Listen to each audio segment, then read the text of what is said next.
Olá, tudo bem?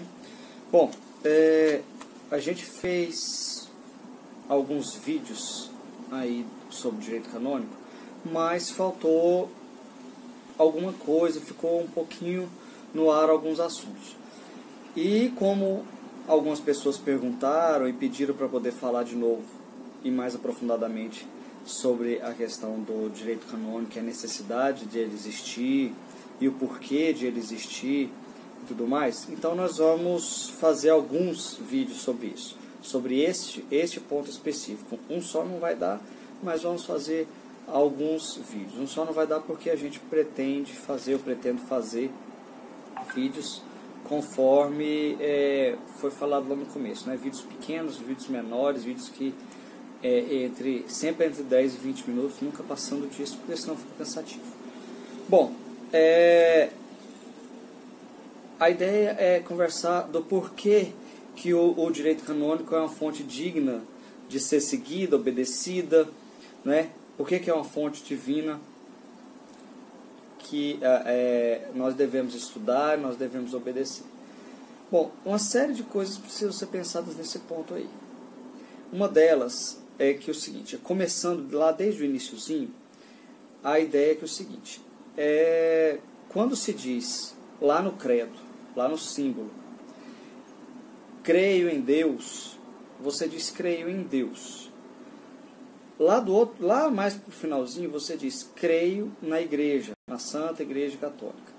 Bom, depois a gente fala sobre essa questão da Santa Igreja Católica e não da Santa e Pecadora Igreja Católica. Mas você diz creio em Deus e você diz creio na Santa Igreja. Você diz creio em Deus, você diz creio na igreja. Essa crença é a mesma coisa? Tem o mesmo nível? É do mesmo jeito? É óbvio que não é do mesmo jeito, né? Deus é Deus. Deus ele está num nível de adoração, de crença, muito além, muito acima de qualquer outra coisa. Muito acima de qualquer outra criatura. E a igreja é criatura. A igreja é meio para que nós possamos chegar a Deus, né? É meio essencial. Sem ela a gente não chega. Mas é meio. O objetivo final é Deus. Então a crença em Deus é muito maior do que a crença em questão de nível, né? É muito maior do que a crença na igreja. Bom, no português fica difícil pensar dessa forma porque são as mesmas palavras, né? Creio na igreja, creio em Deus. Lá no original em latim existe uma grande diferença entre esses termos. Como eu não sou nem um pouco perito em latim, eu não vou ficar falando sobre latim aqui, mas seria interessante procurar e perguntar e buscar o porquê dessa diferença. Existe uma diferença bem grande aí que é perdida na tradução para o português. Bom, então obviamente que a crença, esse creio na igreja é muito menor do que eu creio em Deus, lá do início do credo, né? Isso é por uma questão lógica. A igreja é caminho, ela é objeto de fé, obviamente que ela é objeto de fé, e tem algo divino, mas ela é caminho. Bom, no mais, a gente precisa entender, com relação ao direito canônico especificamente, que nós precisamos de algo mais palpável para poder gerir a nossa vida de católico, assim como nós precisamos de algo palpável para gerir a nossa vida civil, né? Alguém consegue imaginar você vivendo na sua vida normal, aí, civil, andando para cima e para baixo, trabalhando, vivendo, sem o mínimo de leis? Não precisa ser a quantidade de leis que nós temos no Brasil, não, mas o mínimo de leis ou de regramentos, ou mesmo de regras consuetudinárias, né, regras de costume. Para poder reger isso, é preciso um mínimo de regras sociais para reger isso. Não dá para poder viver de forma totalmente anárquica. Não existe isso. Não existe uma sociedade totalmente anárquica. Uma sociedade sem qualquer critério de lei, sem qualquer critério de hierarquia. Isso não funciona, né? Não tem como funcionar uma coisa dessas. E a primeira primeiro ponto de hierarquia na vida de cada um de nós é família, né? E a família é um ponto de hierarquia rígido, fixo. Por isso que existe tanto ataque à família. Não existe eleições para depois que o seu filho, o meu filho aqui vai fazer 18, o dia que ele fizer 18 anos, não vai ter eleições aqui em casa para saber quem vai mandar, quem vai ser o pai. Claro que não, aqui quem resolve sou eu. Enquanto ele viver comigo, sou eu. Então, assim funciona, né? Precisa dessa hierarquia, precisa desse regramento para as coisas funcionarem. O Código de Direito Canônico, ele tenta resolver isso. Ele procura, ele busca mostrar e dar a nós esse regramento, esse norte para ser seguido. Porque senão nós vamos ficar totalmente soltos, sem regras, sem entender, e principalmente sem entender. A gente não vai ter como saber o que deve e o que não deve. É importante a gente saber as coisas, né, e não ir pela própria cabeça, porque senão cada cabeça é uma sentença. Bom, mas a questão toda é o seguinte: a igreja, ela é una, santa, católica e apostólica. Tudo bem. A questão é o que significa cada uma dessas coisas. Nós não vamos falar sobre cada uma dessas coisas. Vamos nos ater basicamente em ela ser una e santa. Nesse primeiro vídeo, em ela ser una e santa. Bom, a igreja é una porque ela é única. E ela não é única. Não é possível ela ser única tendo tantas outras igrejas. Não vou entrar em debate com relação ao que é igreja, o que é seita, o que é isso, o que é aquilo. A questão é, a igreja é a igreja. Existem igrejas particulares que são as dioceses. Isso é só uma nomenclatura. Mas a igreja, ela não pode ser dividida. Ela é una, ela é única. Sendo ela única, é preciso que nós estejamos em comunhão com ela. Caso contrário, a gente vai estar fora dela. Bom, mas existe um entremeio aí. Quem realmente está dentro da igreja, em total comunhão com a igreja? Quem está totalmente fora da igreja? E quem está no meio caminho ali? Quem está um pouco dentro, um pouco fora? É preciso a gente entender o seguinte: a igreja, nós fiéis católicos, essa fronteira entre o que é igreja e o que não é igreja, o que é comunhão e o que não é comunhão, essa fronteira não está entre mim e o islâmico e o muçulmano. Ela não fica naquele pedaço, aquele espaço que existe entre mim e o muçulmano, entre mim e o judeu, entre mim e o budista e o pagão, qualquer que seja a denominação dele. Não é aí que está a fronteira. A fronteira passa dentro da gente. Então, dentro de cada um de nós existe esse embate fronteiriço, né? Dentro de cada um de nós existe essa parte que está dentro da igreja, essa parte que não está dentro da igreja. Existem pessoas que estão muito mais dentro da igreja que outras. Isso não significa que nada da pessoa está dentro da igreja ou que tudo da pessoa está dentro da igreja. Nós que estamos aqui nessa igreja militante, nessa terra, nós estamos com parte da igreja em nós. Nós não temos não estamos inteiramente dentro da igreja. Quem está inteiramente dentro da igreja são os santos que já estão lá no céu, né? Agora, as pessoas reconhecidamente santas, vamos dizer assim, né? No caminho da santidade, que estão muito mais elevadas nesse caminho, muito mais além nesse caminho que nós, e que estão vivas, essas pessoas estão com grande parte do seu ser dentro da igreja. Eu posso estar uma metade, ou 60%, ou 40%, ou 30%, ou 15%, ou 20%, não importa. A questão é que essa fronteira passa dentro de mim e eu preciso trabalhar para que ela sempre aumenta, sempre ela expanda o seu território dentro de mim, né? Isso é estar dentro da igreja. A questão é, quem não está dentro da igreja? Quem não está dentro da igreja é quem, aos poucos, vai se afastando dessa fronteira e vai te retirando essa fronteira de dentro de você. Assim como você vai caminhando para aumentar esse território da igreja dentro de você, e isso é o caminho da santificação, você pode fazer o caminho contrário. Você pode caminhar de outra forma e retirando espaços da igreja dentro de você, até chegar ao ponto da excomunhão, né? De você não, a excomunhão no sentido de você não estar em comunhão com a igreja.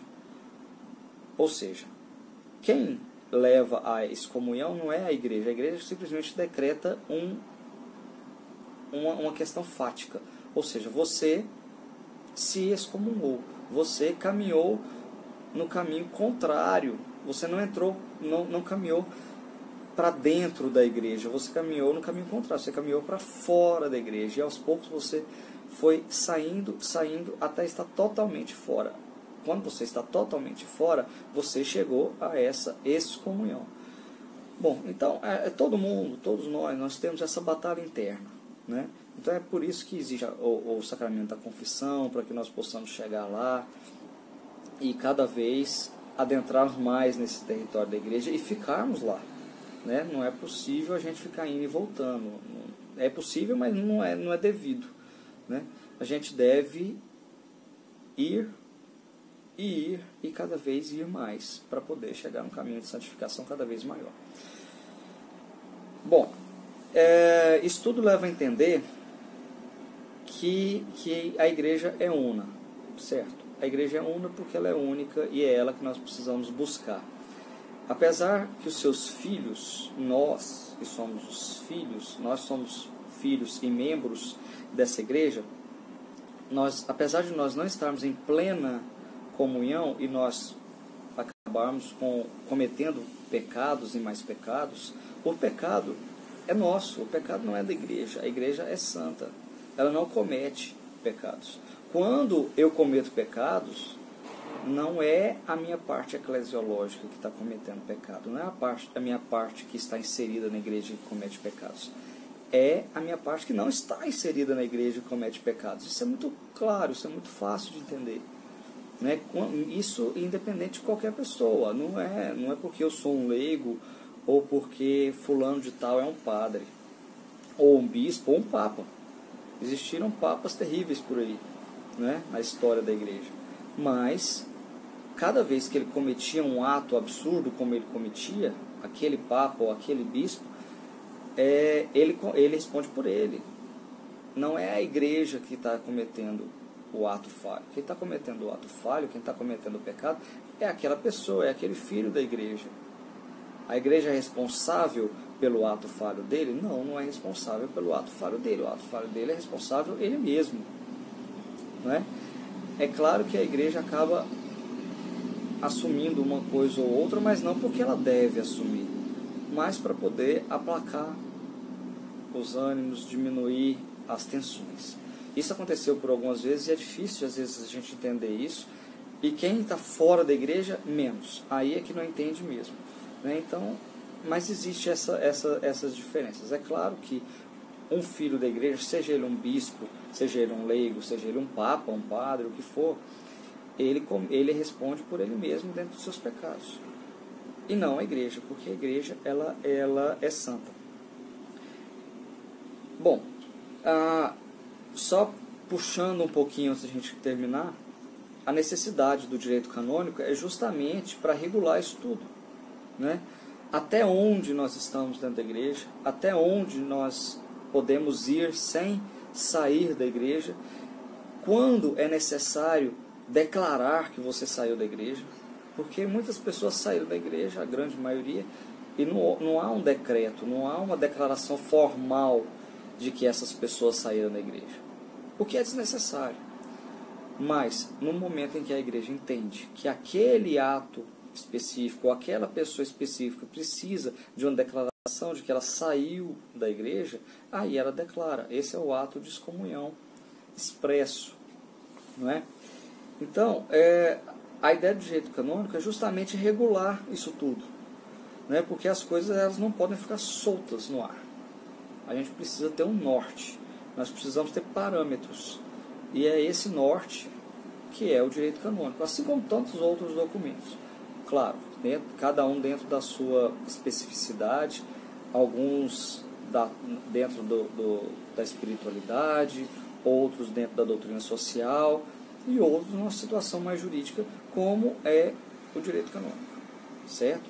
Apesar que boa parte disso tudo que a gente falou é englobado no direito canônico, mas especificamente o código ou algum outro documento, ele tenta justamente nos dar o norte, né, esse parâmetro de quando nós estamos dentro da igreja, quando nós estamos adentrando cada vez mais a igreja e quando nós estamos saindo da igreja até o ponto de não estar mais dentro dela. Basicamente, o direito canônico ele serve para isso, nos dar parâmetros, né? Muitas vezes, até clérigos entendem que o direito canônico é legalismo. O direito canônico não é legalismo, nunca foi legalismo. O direito canônico está aí para ajudar, né? Então, se você entende que é legalismo, é preciso entender primeiro que é um documento da igreja, é um documento de origem da igreja santa, é um documento que gera um vínculo para cada um de nós católicos. Esse vínculo não pode ser visto como legalismo, porque senão nós vamos relativizar esse vínculo e vamos relativizar até o infinito, porque não tem limite essa relativização. Nós precisamos entender que certas coisas não podem ser relativizadas, e boa parte delas não podem ser relativizadas. Pastoralmente, a gente relativiza algumas coisas porque é necessário para aquele momento histórico, para aquela sociedade específica, ou aquela comunidade específica. Porque ela entende mais ou menos, ou porque aquele momento histórico necessita mais ou menos daquela relativização. Mas não de uma forma genérica e levando ao ponto de cada cabeça ser uma sentença. Isso não pode acontecer, senão a gente perde totalmente o foco, a gente perde totalmente o objetivo, que é a santidade. Bom, mas voltando à questão da santidade e tudo isso, quando eu peco, eu leigo, eu clérigo, eu católico, peco, não é a minha parte inserida na igreja, como nós falamos, que está pecando, é justamente o contrário. Então, se eu estou pecando, eu estou saindo da igreja. Quanto mais você peca, mais você vai se afastando da igreja, porque a igreja é santa. Se você peca, você se afasta da igreja, até chegar ao ponto que você sai completamente devido ao excesso de pecados ou à gravidade desses pecados. Porque é preciso entender também que um pecado, o pecado mais grave de todos, que para cada pessoa vai ser um determinado, ele não acontece de uma hora para outra. A pessoa não resolve falar assim, agora dessa vez eu vou cometer o pecado mais grave. Não, não é assim. É todo um caminhar. Vai ficando mais fácil a cada vez que você comete um pequeno pecado. Você comete um pequeno pecado, da próxima vez você comete outro pequeno pecado, outro e outro e outro e outro e outro, até o momento que aquele primeiro pequeno pecado já não é mais visto para você como um pecado. É visto como uma coisa comum, corriqueira, que não é pecado. E aí você vai avançando, avançando e avançando até chegar no pecado muito grave. E esse pecado muito grave é o que vai te retirar da igreja. E aí você perde a comunhão plenamente. O direito canônico vai determinar certos pontos disso daí. Outros tantos pontos vai ser uma coisa extremamente subjetiva que vai precisar ser avaliada caso a caso. E é para isso que existe a confissão individual. Você vai lá, você vai confessar os seus pecados, você vai fazer um exame de consciência antes de ir lá e confessar esses pecados para entender o que aconteceu, né? Em casos muito extremos, dependendo da situação, dependendo da pessoa, dependendo do momento histórico, como eu falei, vai ser necessário que uma comissão entenda isso, estude o que você falou. Às vezes se trata de uma heresia, como se tratou em vários momentos históricos aí, e é preciso abrir um processo canônico e tudo mais. Isso daí são questões extremas, mas no nosso dia a dia, o direito canônico vai estar aí, e é preciso que o clérigo também entenda isso, né? Que quando ele avalia ali aquele pecado, quando ele avalia o grau da penitência que ele vai dar para aquela pessoa, ele está agindo dentro do direito canônico. Aliás, o próprio ato dele ouvir a confissão é um ato do direito canônico porque ele está autorizado a fazer aquilo. O bispo pode simplesmente desautorizar o padre a ouvir confissões. Não é todo padre que necessariamente tem que ouvir confissões. Não é só porque é padre que ele pode ouvir confissões, assim, né, automaticamente. Um bispo pode proibir um padre de ouvir confissões, por exemplo. Né? Não é comum acontecer, não é tão normal acontecer no nosso dia a dia. Mas pode acontecer. Né? Então, tudo isso é um ato de direito canônico. E essa questão da comunhão é muito fácil de entender quando você usa certas analogias no nosso dia a dia. No casamento, por exemplo, a cada briga que eu tenho com a minha esposa, parece que é muito óbvio que o meu casamento vai se deteriorando a cada briga. Mas cada briga não é um divórcio. Cada briga não é uma ruptura do casamento. Cada briga pode ser uma pequena avaria no casamento. E quando você tem várias avarias no casamento, quando você tem vários pequenos rompimentos no casamento, pode chegar à ruptura total, que seria o divórcio. Aí sim, né? Essas pequenas rupturas, essas pequenas avarias são os pequenos pecados que, quando vão sendo cometidos em excesso, pode levar ao divórcio, ou seja, a perda da comunhão entre aquelas duas pessoas, a perda da comunhão entre você e a igreja. Bom, eu não vou me alongar mais do que isso, já passou um pouquinho do horário, do tempo que eu pretendo manter para os vídeos. Depois a gente continua falando um pouco sobre o direito canônico, mas parece que ficou muito claro que o direito canônico vai muito além daquele legalismo de leis canônicas, de cânones e de tudo isso. Então é bom sempre dar uma estudadinha, uma aprofundada em tudo que diz respeito ao direito canônico. Mais para frente a gente pode ir em casos específicos. Tá bom? Muito obrigado e até logo.